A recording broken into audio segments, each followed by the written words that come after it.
أشهد أن لا إله إلا الله وحده لا شريك له وأشهد أن محمدا عبده ورسوله أما بعد فأعوذ بالله من الشيطان الرجيم بسم الله الرحمن الرحيم الحمد لله رب العالمين الرحمن الرحيم مالك يوم الدين إياك نعبد وإياك نستعين اهدنا الصراط المستقيم صراط الذين أنعمت عليهم غير المغضوب عليهم ولا الضالين.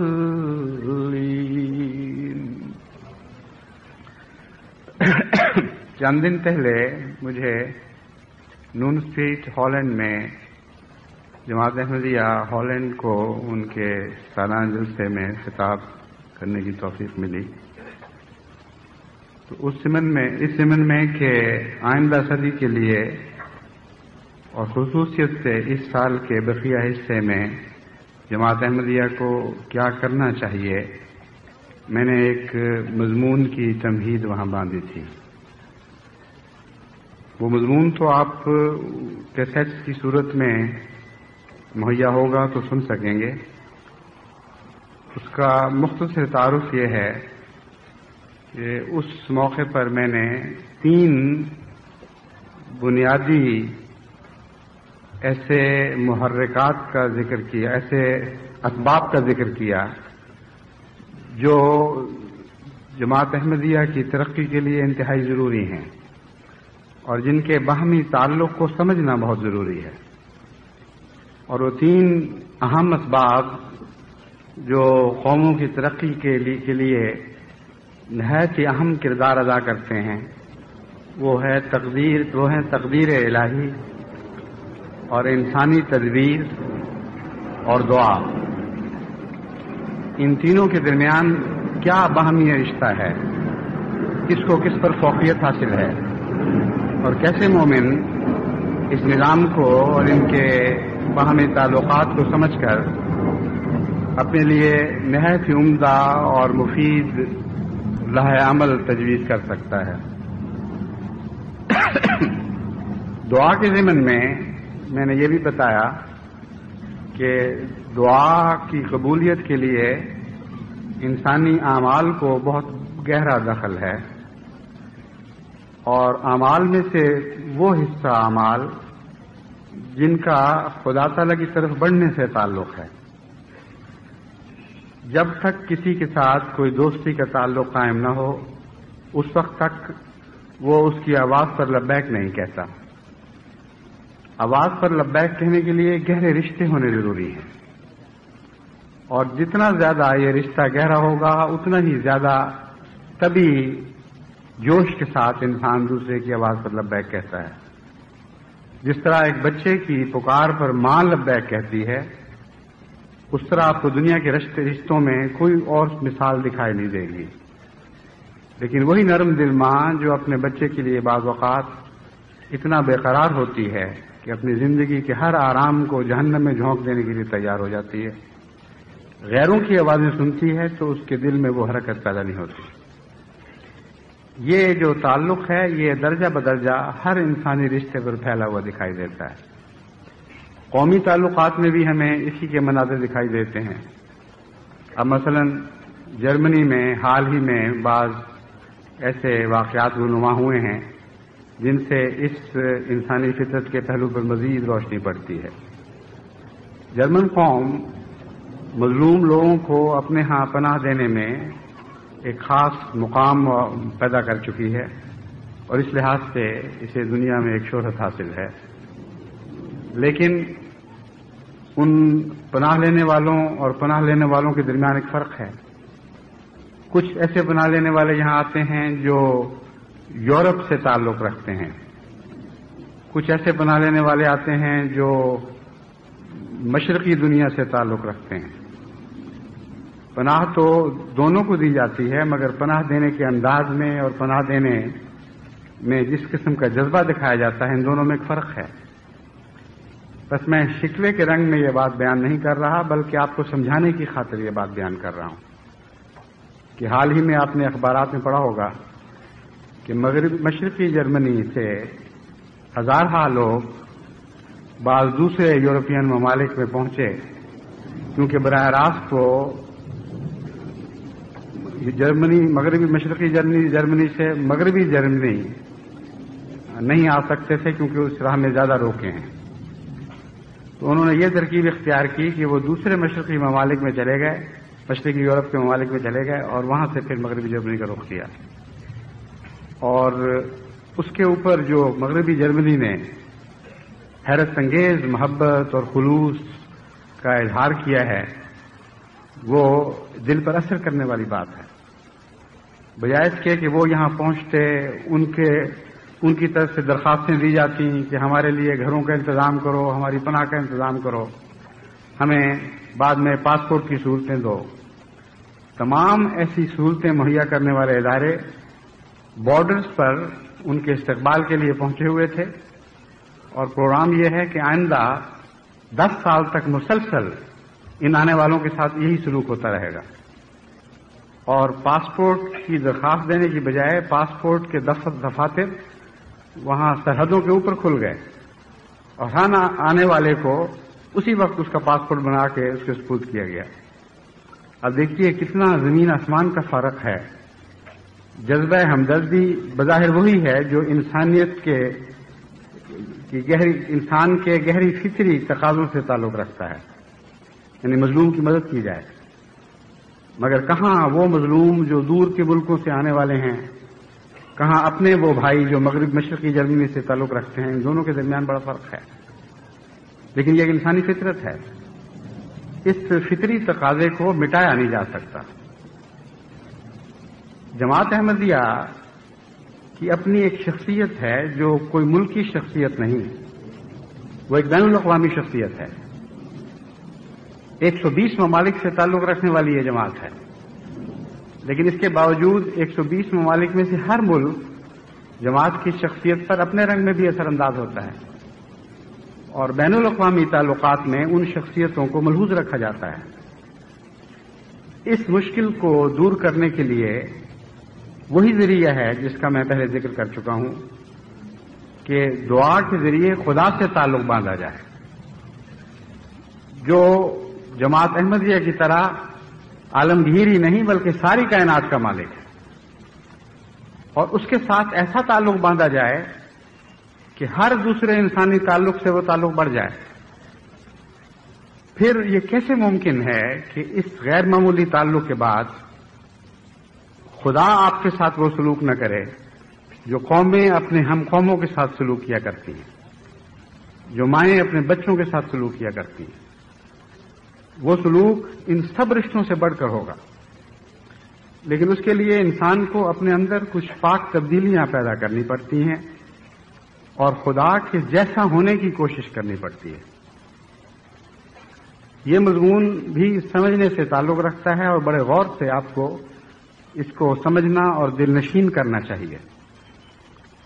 جتنی بھی مثالیں میں نے آپ کے سامنے رکھی یا اور مثالیں جو آپ سوچ سکتے ہیں، ان میں ایک بات غور کے نتیجے میں آپ پر خوب کھل جائے گی کہ وہ تعلقات جن میں مشابہت پائی جاتی ہے وہ زیادہ مؤثر ہوتے ہیں، اور جتنی زیادہ تعلقات میں مشابہت بڑھتی چلی جائے گی اتنے ہی زیادہ وہ مؤثر ہوتے چلے جائیں گے. ماں اور بچے کے درمیان سب سے زیادہ مشابہت پائی جاتی ہے. وہ دونوں ایک ہی وجود کا حصہ ہوتے ہیں، ایک ہی جیسی سوچنے والے فطرتاً، اور ایک ہی جیسے خون کے مالک ہوتے ہیں. ان کے دماغ بھی ملتے ہیں، ان کے دل بھی ملتے ہیں، ان کے اعضاء بھی ملتے ہیں، چہروں کے نقوش بھی ملتے ہیں. لیکن اگر ظاہری نقوش نہ بھی ملیں تب بھی آپس میں اشتراک کی اتنی قسمیں اب موجود ہیں اور اتنے زیادہ اشتراکات موجود ہیں کہ اس سے بڑھ کر انسانی یا حیوانی رشتوں میں اشتراکات سوچے نہیں جا سکتے. بس در حقیقت ماں کی محبت اس اشتراک کی بنا پر ہے. مغربی جرمنی نے اگر مشرقی جرمنی کے باشندوں سے محبت اور پیار کا سلوک کیا ہے تو واضح بات ہے کہ ان کے درمیان اشتراکات ہیں. اور جب ہم جنس کے ساتھ مل کر بیٹھیں تو ان کے جذبات اور تعلقات کی صورت اور ہوا کرتی ہے. جب غیر جنس کے ساتھ مل کر بیٹھتا ہے تو اس کے تعلقات اور جذبات کی صورت اور ہوا کرتی ہے. یہ ایسی بات نہیں ہے جس کا سوچ سے تعلق ہے، یہ ایسی بات نہیں ہے جس کا انسانی اخلاق سے تعلق ہے. یہ فطرت کے گہرے تقاضے ہیں. چنانچہ فارسی میں کہا جاتا ہے کند ہم جنس با ہم جنس پرواز، کہ تم دیکھو گے کہ ایک جنس کے پرندے اسی جنس کے پرندوں کے ساتھ پرواز کرتے ہیں. کبھی آپ نے مرغابیوں کو کووں کے ساتھ پرواز کرتے نہیں دیکھا ہوگا. کبھی آپ نے فاختاؤں کو مگھوں یا بازوں کے ساتھ پرواز کرتے ہوئے نہیں دیکھا ہوگا. جب بھی یا تو وہ اکیلے اکیلے پرواز کرتے ہیں، جب بھی اکٹھے پرواز کریں ہم جنس پرندے اپنے ہی جنس کے دوسرے پرندوں کے ساتھ مل کر، یعنی دونوں ہم جنس باہم پرواز کرتے ہیں. اب اس میں کسی اخلاق کی تو کوئی بات نہیں. اگر کوئی شارک کووں کے ساتھ مل کر پرواز کرنا چاہے اور کوے اس کو پرواز نہ کرنے دیں تو شارک کا یہ حق تو نہیں ہے کہ وہ شکوے کرے کہ دیکھو تم ہم سے برا سلوک کر رہے ہو یا غلط سلوک کر رہے ہو. اگر وہ ساتھ مل کر پرواز کرنے دیں تو ان کا احسان ہے. بس جہاں تک قوموں کے طبی فطری رجحانات کا تعلق ہے اس میں شکوے کی کوئی جا نہیں ہے. آپ اس قسم کی باتیں ہرگز نہ کریں کہ جرمن قوم نے جرمن قوم سے تو اتنا اچھا سلوک کیا اور ہمیں بعض دفعہ 15 سال گزر جاتے ہیں اور پاسپورٹ کے لیے دھکے کھانے پڑتے ہیں لیکن پاسپورٹ نہیں ملتا. یہ کوئی سوچی سمجھی تدبیر کے نتیجے میں نہیں ہے، نہ کوئی اسے ہم ریس کے فرق کے طور پر کہہ سکتے ہیں. جیسا کہ میں نے مثال دی ہے، یہ گہرے فطری تقاضے ہیں جن کا زندگی کی ہر نوع سے تعلق ہے. لیکن جتنا ہم غور کریں وہاں یہ بات ضرور دکھائی دے گی کہ اشتراک ہونے چاہیے، اور جہاں جہاں اشتراک پائے جائیں گے وہاں یہ فطری تقاضا ضرور کار فرما ہوگا. اللہ تعالیٰ نے ہمیں دعا کے مضمون میں بھی یہی بات سکھائی ہے کہ تم میرے ساتھ اپنی قدر مشترک پیدا کرو. یہ نہ ہو کہ تم غیر کے بنے رہو اور پھر مجھے پکارو اور پھر یہ خیال کرو، یہ وہم دل میں لاؤ کہ میں ضرور تمہاری پکار کا جواب دوں گا. حضرت صلی اللہ علیہ وآلہ وسلم کو مخاطب کرتے ہوئے اللہ تعالیٰ فرماتا ہے وَإِذَا سَأَلَكَ عَنِّي عِبَادِي، جب میرے بندے میرے متعلق سوال کریں، فَإِنِّي قریب، تو میں تو قریب ہوں. یہاں لوگ بعض دفعہ لفظ عبادی کا مفہوم نہ سمجھنے کے نتیجے میں ایک غلط نتیجہ نکال لیتے ہیں. وہ سمجھتے ہیں کہ عبادی سے مراد ہر کس و نفس، ہر کہرما، ہر قسم کا انسان عبادی کی ذیل میں آ جاتا ہے، خواہ اس کا وہ گندا ہو، خواہ وہ گمراہ ہو، خواہ وہ خدا کی ہستی کا منکر یا اسے گالیاں دینے والا ہو، خواہ وہ بندوں پر ظلم کرنے والا ہو. عبادی کی ذیل میں وہ لوگ سمجھتے ہیں کہ ہر قسم کے انسان شامل ہو جاتے ہیں، اور خدا کا ان کو جواب یہ ہے کہ میں تمہارے قریب ہوں. حالانکہ واقعتاً ہرگز ایسی بات نہیں ہے. خدا اسی کے قریب ہوتا ہے جو خدا کے قریب ہو، اور عبادی سے مراد یہاں وہ غلام ہیں جو عبادت کے ذریعے خدا کے رنگ سیکھنے کی کوشش کرتے ہیں. وہ جب پوچھیں کہ ہمارا خدا کہاں ہے تو خدا جواب دیتا ہے انی قریب، میں تو تمہارے ساتھ رہتا ہوں. بس پہلے قرب شخصیت کا ہونا چاہیے، پہلے قرب خصلتوں کا ہونا چاہیے، عادات کا ہونا چاہیے، مزاج کا ہونا چاہیے، انسانی رجحانات کا قرب ہونا چاہیے. ان سارے قرب کے ذریعوں کو استعمال کرتے ہوئے آپ خدا کے قریب ہونے کی کوشش کریں تو پھر آپ عبد بنیں گے. اور اگر آپ خدا کے مزاج کے مطابق اپنا مزاج ڈھالنے کی کوشش کریں تو پھر دیکھیں کہ کس طرح خدا آپ کے قریب ہے. انسان جب انسان کے قریب ہوتا ہے یا حیوان کے قریب ہوتا ہے تو جیسا کہ میں نے مثالیں دی ہیں، ان میں آپس میں ایک محبت اور دوستی کا گہرا تعلق پیدا ہو جاتا ہے، اور ایک دوسرے کے لیے پھر وہ مدد کرنے پر بھی آمادہ ہوتے ہیں اور قربانی کرنے پر بھی آمادہ ہوا کرتے ہیں.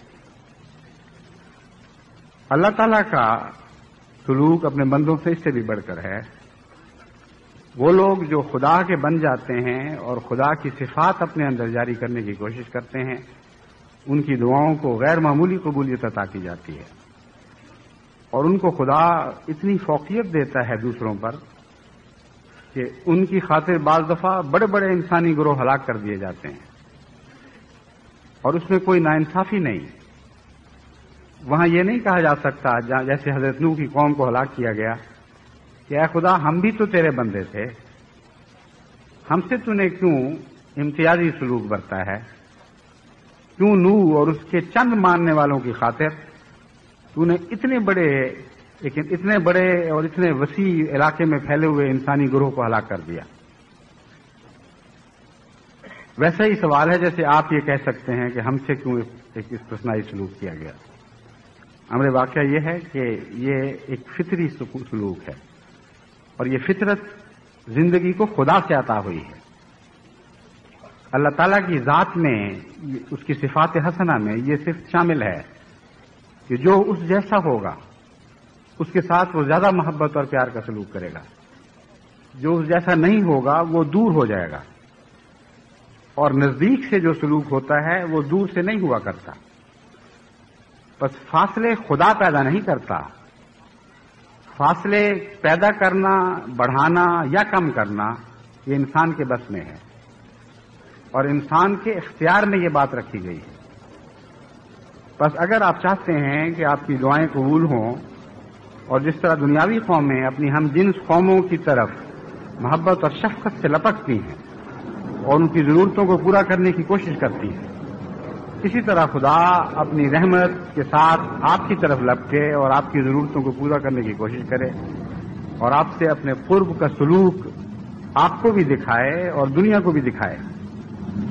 تو پھر آپ کے لیے ضروری ہے کہ یہی فطری طریق اختیار کریں جو خدا نے ہمیں سکھایا ہے، اور ساری کائنات میں زندگی کی ہر قسم اس سلوک کا مظہر ہے. بس احمدی نوجوانوں کو خصوصیت کے ساتھ اس عمر میں جبکہ ابھی زندگی بھرپور ہے، انسان کی تمنائیں بھی زندہ ہوتی ہیں، اس کے جذبات پورے جوبن پر ہوتے ہیں، اس کی محبتیں بھی جوبن پر ہوتی ہیں، اس کی نفرتیں بھی جوبن پر ہوتی ہیں. انسان میں جسمانی لحاظ سے بھی یہ طاقت ہوتی ہے کہ وہ جس طرف چاہے اپنی زندگی کا منہ موڑ لے اور پھر بڑی قوت کے ساتھ ان رستوں پر سفر طے شروع کرے جو اپنے لیے معین کرتا ہے. یہ جو نوجوانوں کو فضیلت حاصل ہے وہ دوسری عمر کے لوگوں کو ایسی نہیں. نہ بچوں کو ان باتوں میں جوانوں کا مقابلہ کرنے کی توفیق مل سکتی ہے، نہ بوڑھوں کو اپنے ہم جنس، اپنے ساتھیوں، اپنے بچوں وغیرہ کے ساتھ اس قسم کا مقابلہ کرنے کی توفیق مل سکتی ہے. بس چونکہ یہ آج کا جمعہ خدام العالمین کے اجتماع کا جمعہ ہے، اس لیے خصوصیت کے ساتھ میں نوجوانوں کو متوجہ کرتا ہوں کہ وہ اپنے اعمال کو اس رنگ میں ڈھالنے کی کوشش کریں کہ ان کے خدا کے تصور کے قریب تر ہو جائیں. یہاں جو میں نے ان کے خدا کے تصور کے قریب تر کا لفظ استعمال کیا ہے یہ عمدن کیا ہے، ورنہ خدا تو ایک ہی ہے. اس کا تصور وہی ہے جو بنیادی تصور قرآن کریم نے پیش کیا ہے. مگر امر واقعہ یہ ہے کہ آپ کو اس معاملے میں آگے قدم بڑھاتے ہوئے خدا کا جب مزید عرفان حاصل ہوگا تو آپ یہ بات خوب اچھی طرح سمجھ جائیں گے کہ ایک خدا ہونے کے باوجود اور باوجود اس کے کہ وہی تصور ہے جو قرآن نے پیش کیا ہے، پھر بھی ہر انسان کا تصور دوسرے سے مختلف ہوا کرتا ہے، اور اس کی توفیق کے مطابق یہ تصور بڑھتا چلا جاتا ہے اور پھیلتا چلا جاتا ہے۔ ہر انسان پر خدا ایک طرح ظاہر نہیں ہوا کرتا۔ بعض انسانوں کی سوچیں محدود ہوا کرتی ہیں، بعضوں کے اخلاق بھی اتنے بلند نہیں ہوتے کہ وہ خدا کے صفات کے لطیف اور عرفہ پہلوؤں کو پہچان سکیں۔ اس لیے ہر شخص اپنے خدا کا ایک خاص تصور رکھتا ہے، اور جب وہ اس تصور کے مطابق خواہ وہ نامکمل ہی کیوں نہ ہو، خواہ وہ ناقص ہی کیوں نہ ہو، یعنی اعلیٰ تصور کے مقابل پر دیانتداری سے اپنے آپ کو ڈھالنے کی کوشش کرتا ہے، تو پھر خدا تعالیٰ کے تصور میں بھی ایک ارتقاء شروع ہو جاتا ہے۔ پھر اس پر ہر روز ایک نیا خدا ظاہر ہونے لگتا ہے، اور خدا کی ہر ظاہر ہونے والی شان پہلی شان سے بڑھ کر ہوتی ہے۔ بس قرآن کریم نے جب یہ فرمایا کہ کل یوم ہو فی شان، کہ ہر روز ہر لمحہ خدا کی شان تبدیل ہوتی رہتی ہے، تو اس سے یہی مراد ہے۔ یہ مراد تو نہیں ہے کہ نعوذ باللہ خدا تعالیٰ بدلتا رہتا ہے، کیونکہ خدا تعالیٰ کی ہستی تو تبدیلی سے پاک ہے اور تبدیلی سے بالا ہے۔ کوئی ایسی ہستی جو ازلی بھی ہو اور ابدی بھی ہو وہ تبدیل نہیں ہو سکتی، کیونکہ اگر وہ تبدیل ہوگی تو نہ وہ ازلی رہے گی نہ وہ ابدی رہے گی۔ اس نقطے کو سمجھتے ہوئے ہزارہ سال سے فلاسفروں نے اس پر بحث کی، اور دنیا کے مختلف ممالک کے قدیم اور جدید فلسفی اس نتیجے تک پہنچے اپنی عقل کی سوچوں کے ذریعے، عقل کی کاوشوں کے ذریعے، کہ خدا تعالیٰ کی ہستی میں تبدیلی ممکن نہیں، اور مذاہب کے مطالعہ سے بھی یہی بات معلوم ہوتی ہے، کیونکہ خدا کی ہستی میں تبدیلی اس کے ازل پر بھی حملہ کرتی ہے، اس کے ابد پر بھی حملہ کرتی ہے۔ بس قرآن کریم جب فرماتا ہے کل یوم ہو فی شان، تو ہرگز یہ مراد نہیں کہ نعوذ باللہ خدا تعالیٰ تبدیل ہوتا رہتا ہے۔ ہاں، اس کی وہ شان ضرور بدلتی ہے اور ہر لمحہ بدلتی ہے جو اپنی مخلوق پر ظاہر ہو رہی ہوتی ہے۔ مثلا موسموں کے تبدیلی کے ساتھ بھی خدا تعالیٰ کی شانیں بدلتی ہیں، لیکن حقیقت نہیں بدلتی، خدا کی شان کا اظہار بدل رہا ہوتا ہے۔ اگر موسم گرم ہو تو کیا خدا کی ذات میں کوئی تبدیلی ہوگی؟ اگر موسم ٹھنڈا ہو تو کیا خدا کی ذات میں کوئی تبدیلی ہوگی؟ اگر موسم انتہائی طور پر دلوں پر ایک تاریکی پیدا کرنے والا ہو اور ان کے جذبات کو مزمحل کرنے والا ہو، جیسا کہ بعض دفعہ ڈپریشن پیدا کر دیتے ہیں موسم، تو کیا خدا کی ذات میں کوئی تبدیلی پیدا ہوگی؟ اور اگر موسم خوشگوار ہو اور انسان کی سوئی ہوئی مزمحل کیفیتوں کو بیدار کرنے والا اور تازہ کرنے والا ہو، تو کیا خدا کی ذات میں کوئی تبدیلی پیدا ہوگی؟ ہرگز نہیں۔ لیکن ہاں، آپ کے خدا کے تصور میں ضرور فرق پیدا ہوں گے۔ مختلف موسموں کے اثرات سے آپ اور طرح خدا کو یاد کریں گے، اور یہ ایک ایسا مضمون ہے جس کا دنیاوی تعلقات سے بھی ایک رشتہ ہے۔ شعراء جب ہمارے ملکوں میں جہاں گرمی کا بہت اثر ہوتا ہے ایسی گھٹاؤں کو دیکھتے ہیں جو ٹھنڈے پانی برسانے والی ہوتی ہیں، تو اس وقت بے اختیار ان کی طبیعت شعروں کی طرف مائل ہوتی ہے۔ وہ کہتے ہیں ہاں اب شعر کے اور موسیقی کے موسم آ گئے، اور بعض لوگ کہتے ہیں پینے پلانے کے موسم آ گئے۔ جو شاعر نہ بھی ہوں ان کے دلوں میں بھی نئی امنگیں پیدا ہوتی ہیں۔ دیہات میں آپ نے دیکھا ہوگا کہ بعض دفعہ پینگیں چڑھ جاتی ہیں اور سہیلیاں مل کے گانے لگتی ہیں اور پکوان پکانے لگتی ہیں۔ تو یہ سارے موسم کے بدلے ہوئے موسم کے اثرات خدا تعالیٰ کی صفات کی جلوہ گریاں ہیں، اس کی صفات کی جلوہ گری ہے۔ بس جلووں کی تبدیلی سے مراد ہرگز یہ نہیں کہ خدا تبدیل ہوتا ہے، لیکن جلووں کی تبدیلی سے انسان کے دل پر مختلف اثرات ہوتے ہیں۔ اس مضمون کو جب آپ انسان کے عرفان کے ساتھ جوڑ کر سمجھنے کی کوشش کریں تو ہر انسان کے عرفان کی ترقی کے ساتھ ساتھ خدا کے جلوے بھی تبدیل ہوتے رہتے ہیں اور ایک نیا خدا انسان پر ظاہر ہونے لگتا ہے. بس اس پہلو سے جب آپ خدا سے تعلق باندھیں گے تو آپ دیکھیں گے کہ جتنے اخلاص کے ساتھ آپ خدا جیسا بننے کی کوشش کریں گے اتنا ہی خدا کا تصور اور زیادہ پھیلتا اور بڑھتا چلا جائے گا. یہاں تک کہ کوئی بھی ایسا مقام نہیں آ سکتا کہ آپ یہ سمجھیں کہ ہم اب خدا کے اتنے قریب ہو گئے ہیں کہ ہم نے اس کو پا لیا ہے, ہم نے اس کو پکڑ لیا ہے. کیونکہ خدا کا تصور عرفان کے ساتھ ساتھ پھیلتا ہے اور جتنا آپ زیادہ خدا والے بنیں گے اتنا ہی خدا اور زیادہ پھیلتا ہوا دکھائی دے گا اور زیادہ وسیع تر دکھائی دے گا. بس جتنا خدا آپ کے لیے وسعت اختیار کرتا چلا جائے گا اتنا ہی آپ کی جذبہ محبت میں اور زیادہ جوش پیدا ہوتا چلا جائے گا. یہ اس لیے ضروری ہے اس بات کو سمجھنا کہ اگر آپ خدا کو جامد سمجھتے ہوئے خدا کی طرف بڑھیں تو آپ کی محبت ایک مقام پر جا کر رک جائے گی. دنیا کے تعلقات میں بھی دیکھا گیا ہے بعض لوگ کسی انسان کے حسن پر فریفتہ ہو جاتے ہیں, جب تک اس کو نہیں پاتے ان کی محبت میں آگ لگی رہتی ہے. جب اس کو پا لیتے ہیں تو کچھ دنوں کے بعد محبت بجھ جاتی ہے.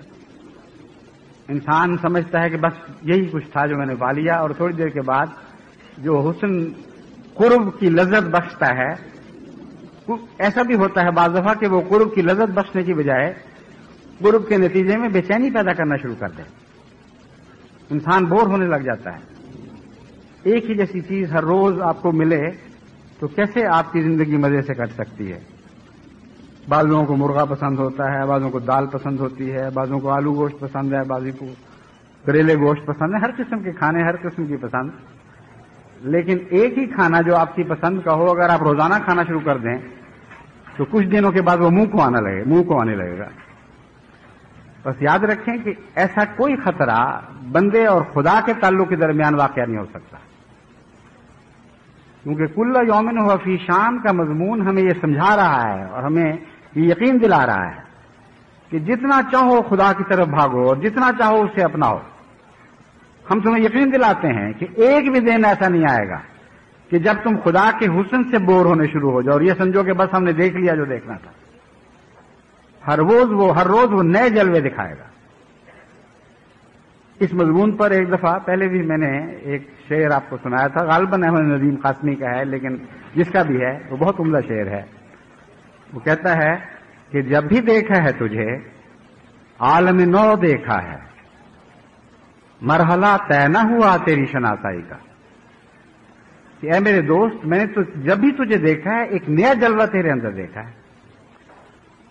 تیرا شناساں ہونے کی جتنی میں کوشش کرتا ہوں میں تیرا شناساں نہیں ہو سکتا, کیونکہ جب میں سمجھتا ہوں کہ میں تجھے پہچان گیا ہوں تو تیرا ایک اور حسن مجھ پر ظاہر ہوتا ہے, تو ایک اور جلوہ نمائی کرتا ہے. کسی انسان کے متعلق تو یہ شعر نہیں کہا جا سکتا سوائے ان خدا رسیدہ انسانوں کے متعلق جو خدا کے جلووں میں اس قدر آگے بڑھ چکے ہوتے ہیں کہ عام انسان ان کی جتنی بھی پیروی کرے ان کے جلووں کا احاطہ نہیں کر سکتا. اس لیے خدا نہ ہوتے ہوئے بھی عام انسانوں سے وہ اتنا فرق رکھتے ہیں کہ ہر انسان اگر ان کا شناسا ہونے کی کوشش کرے تو اپنی عمر گزار دے گا, ان کی کنہ کو, ان کے حسن کی وسعتوں کو پا نہیں سکتا. بس اگر دنیا میں یہ شعر کسی پر صادق آ سکتا ہے تو حضرت محمد مصطفیٰ صلی اللہ علیہ وآلہ وسلم کی ذات پر صادق آ سکتا ہے, کیونکہ آپ کی ذات پر ہر لمحہ خدا نئی شان سے ظاہر ہوتا رہا, اور جس شان سے بھی خدا آپ پر ظاہر ہوا آپ نے ہر اس شان کو اپنا لیا, ہر اس شان سے چمٹ کر بیٹھ گئے, اس کے اپنے وجود کا حصہ بنا لیا. بس اگر کوئی شخص حضرت محمد مصطفیٰ صلی اللہ علیہ وآلہ وسلم کو دیکھتے ہوئے مسلسل یہ کہتا چلا جائے کہ جب بھی دیکھا ہے تجھے عالم نو دیکھا ہے, مرحلہ طے نہ ہوا تیری شناسائی کا, تو اس شعر کا ایک ایک لفظ حقیقت کے طور پر حضرت صلی اللہ علیہ وسلم پر صادق آتا چلا جائے گا. اور ایک بھی زندگی کا سفر کا قدم ایسا نہیں ہو سکتا جس میں آپ حضرت صلی اللہ علیہ وسلم کو دیکھیں اور آپ میں جلوہ نو نہ دیکھیں. چنانچہ قرآن کریم نے اس بات کی گواہی دی ہے. قرآن کریم فرماتا ہے وَلَلْآخِرَةُ خَيْرٌ لَكَ مِنَ الْأُولَىٰ. اے محمد صلی اللہ علیہ وسلم، تیرا ہر آنے والا لمحہ ہر گزرے ہوئے لمحے سے بہتر ہوتا چلا جا رہا ہے.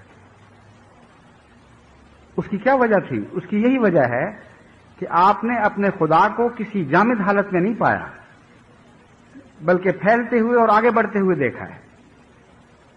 اور جوں حضرت اقدس محمد مصطفیٰ صلی اللہ علیہ وسلم اپنے محبوب آسمانی آقا سے شناسائی حاصل کرتے چلے گئے، جوں آپ کے عرفان میں بڑھتے چلے گئے، وہ خدا بھی آگے بڑھتا رہا اور مزید وسعت اختیار کرتا رہا. اس لیے حضور اکرم صلی اللہ علیہ وسلم کی ہر لمحہ ایک نیا ظاہر ہونے والا خدا تھا جس کے جلوے سے آپ مدہوش ہوتے رہے. بس خدا کا عشق حقیقی ہے، کیونکہ اس عشق کی راہ میں کوئی بھی ایسی روک نہیں ہے، کوئی ایسی منزل نہیں ہے جہاں یہ عشق کھڑا ہو جائے اور اس عشق کے کھڑے ہونے کے نتیجے میں ایک قسم کی بوریت پیدا ہونی شروع ہو جائے، انسان میں اکتاہٹ پیدا ہونی شروع ہو جائے. بوریت کا غالباً بہتر ترجمہ اردو میں اکتاہٹ ہی ہے. تو خدا کی محبت میں اکتاہٹ کا کوئی سوال نہیں ہے، لیکن ضروری ہے کہ انسان جس خدا کو پائے اسے اپنائے، اسے اپنی فطرت میں داخل کرے. اگر آپ نے خدا کو دیکھا اور اپنایا نہیں تو آپ کا خدا وہیں ٹھہر جائے گا اور آپ کی ترقی کی ساری راہیں بند ہو جائیں گی. اس لیے یہ راز ہے جو میں آپ کو سمجھانا چاہتا ہوں. خدا تعالیٰ کو دیکھ کر اگر اس کی طرف آگے نہیں بڑھیں گے تو وہ نعمت کا انکار ہے. خدا تعالیٰ کو دیکھ کر اس کی طرف آگے بڑھنے کا مطلب صرف یہ ہے کہ اسے اپنائیں اور اسے اپنی ذات میں جاری کرنے کی کوشش کریں. اس کی صفات حسنہ سے لذت پاتے ہوئے محض تعریف نہ کریں، محض زبان سے نہ کہیں کہ الحمدللہ رب العالمین، بلکہ اپنے اعمال سے کر کے دکھائیں کہ ہاں ہمیں یہ صفات پسند ہیں، ہمیں حقیقتاً پیاری لگتی ہیں، اس لیے ہم اپنی ذات میں بھی ان کو جاری کرنے کی کوشش کرتے ہیں. جہاں آپ نے یہ قدم بڑھایا وہاں ایک اور خدا آپ پر ظاہر ہونے لگے گا، اس کی اور صفات حسنہ آپ کے آگے کھڑے ہو جائیں گی اور آپ کو بلائیں گی کہ ہاں میری طرف بھی آؤ. بس یہ وہ مضمون ہے جس کو سمجھنا جماعت احمدیہ کے لیے اور خاص طور پر نوجوانوں کے لیے ضروری ہے، کیونکہ وہ ایک جذباتی دور سے گزرتے ہیں، محبت کرنے کے سلیقے جانتے ہیں، محبت کرنے کی طاقتیں خدا نے ان کو عطا کی ہوئی ہیں. بس ان طاقتوں کو دنیا میں کھونے اور ضائع کرنے کی بجائے اگر وہ اپنے خدا کی طرف لگا دیں گے تو پھر ان پر دعا کا حقیقی مضمون بھی واضح ہوگا. پھر ان کو معلوم ہوگا کہ کس طرح خدا ہر روز ان کی دعا کو پہلے سے زیادہ قبول کرتا چلا جاتا ہے، پہلے سے زیادہ ان کی فکر کرتا ہے، پہلے سے زیادہ ان کی بےتاب پکار کا جواب دیتا ہے. اور اس مقصد کو حاصل کیے بغیر ہم تمام دنیا کے دلوں کو خدا کی خاطر فتح کرنے کا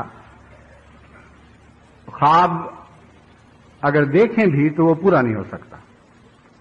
خواب تو ہم سب دیکھ رہے ہیں، لیکن اس کی تعبیر انہی رستوں سے آپ کو ملے گی جو میں نے آپ کو بتائے ہیں.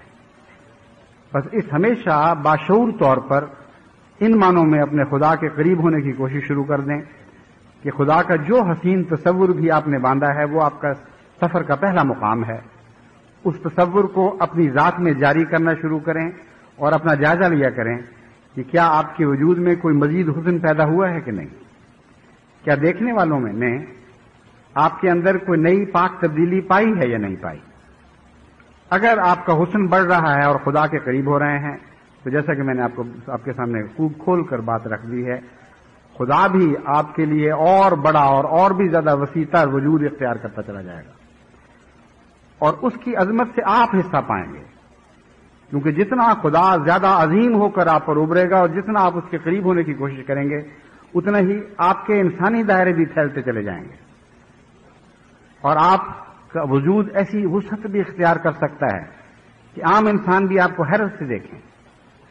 بس اللہ تعالیٰ سے دعا بھی کریں اور دعا کی طاقت بڑھانے کے لیے اس نسخے پر بھی عمل کریں جو میں نے آپ کو بتایا ہے.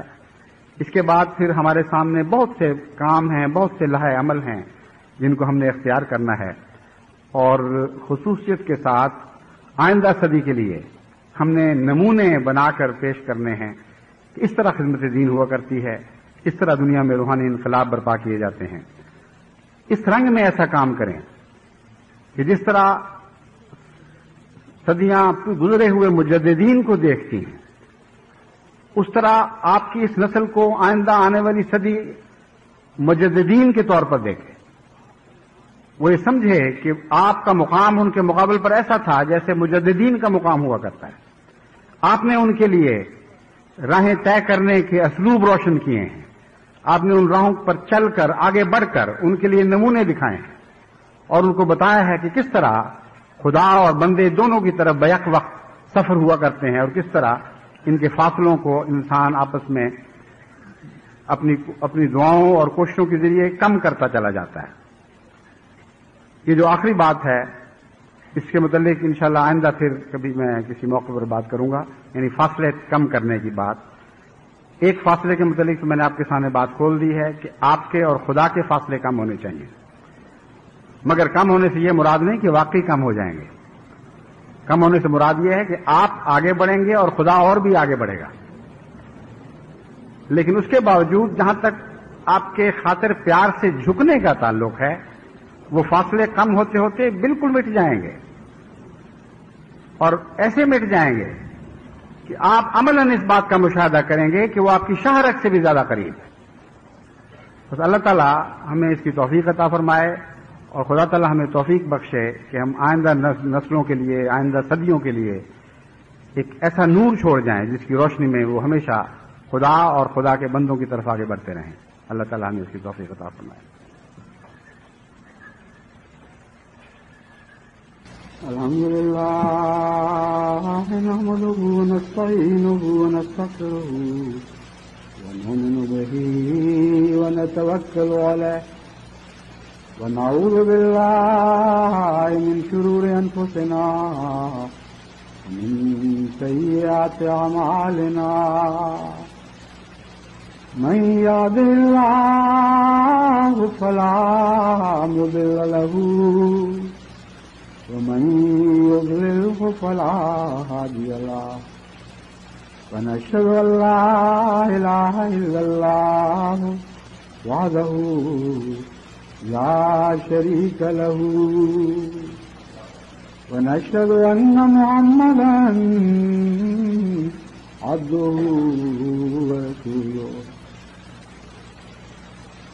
عباد الله